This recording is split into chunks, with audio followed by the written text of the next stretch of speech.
টাঙ্গাইলের কালিহাতীর বীর বাসিন্দা ইউনিয়নের নোয়াবাড়ি গ্রামে বজ্রপাতে দুই কৃষক নিহত হয়েছেন। আজ সকাল 9টার দিকে উপজেলার নোয়াবাড়ি গ্রামে এই ঘটনা ঘটে।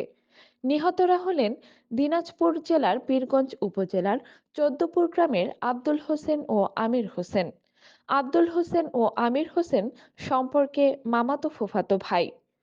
স্থানীয়রা জানায়, সকালে কালিহাতী উপজেলার নোয়াবাড়ি গ্রামের হযরত মিয়ার বাড়িতে ধান কাটার জন্য প্রায় 7 দিন যাবত এসেছে তারা। সকালে ধান কাটার জন্য গেলে বজ্রপাতে সেখানে আব্দুল হোসেন ও আমির হোসেন মারা যায়। পরে পাশে অন্য জমিতে থাকা শ্রমিকরা তাদের উদ্ধার করে টাঙ্গাইল কালিহাতী উপজেলা স্বাস্থ্য কমপ্লেক্সে নেওয়া হলে কর্তব্যরত চিকিৎসক তাদের মৃত ঘোষণা করে।